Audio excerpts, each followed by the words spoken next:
Hey, what's up guys? Back with another video, and this one's real quick with the Steam Deck news that just came out relatively recently. It's a couple days old. Valve Steam Deck will have AMD FSR support for all of its games.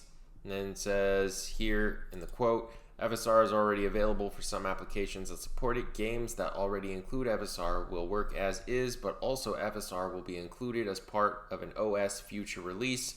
Once that happens, games will potentially make use of FSR even if games themselves don't natively support it. So if you guys don't know, FSR is AMD's Fidelity FX Super Resolution. What it basically does is you run a game, let's say at 1920 by 1080, and it downsamples the game at different resolutions. So you're going to be rendering the game 1080p, 720, 480, and below, and then it cobbles all those images together and you have a lower pixel count, but it looks close to 1080p or pretty much the same as 1080p. On a Steam Deck, it's a 720p screen, so it's going to downsample from 720p all the way down. It's going to make the image look worse than native. Generally speaking, it's going to look worse. And sometimes there's artifacting in FSR, but it will boost performance about 25-30%, which is good. So the fact that every game is going to include FSR and it's going to be an OS release is good to see, because then that'll boost the frame rate performance of the Steam Deck. And now there's another bit of news here. Before Steam Deck launch, UI size prominently displays game size. So now in the UI, the old UI, it just showed you if you want to install a game, but now it's showing required space, and you see XCOM 2, 75 gigabytes here.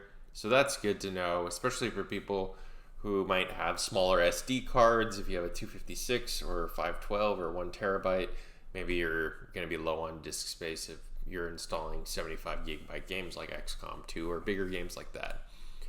And this last one says, developers praise Steam Deck, it just works for real. We spoke with several developers with the Steam Dev kits and they're all impressed.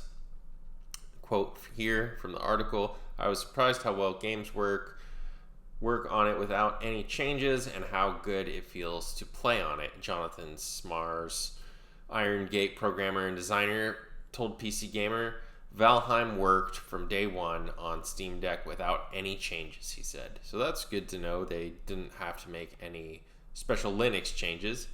The graphics settings need to be set down a bit to be compared to a high-end PC, of course, but I'm impressed with what such a small handheld can handle without any platform-specific optimization, Smart said. So that's pretty good to know that developers do enjoy the Steam Deck and that, it's got good performance. That's gonna wrap it up for this one. Like, comment, and subscribe, and I'll see you guys in the next one. See ya.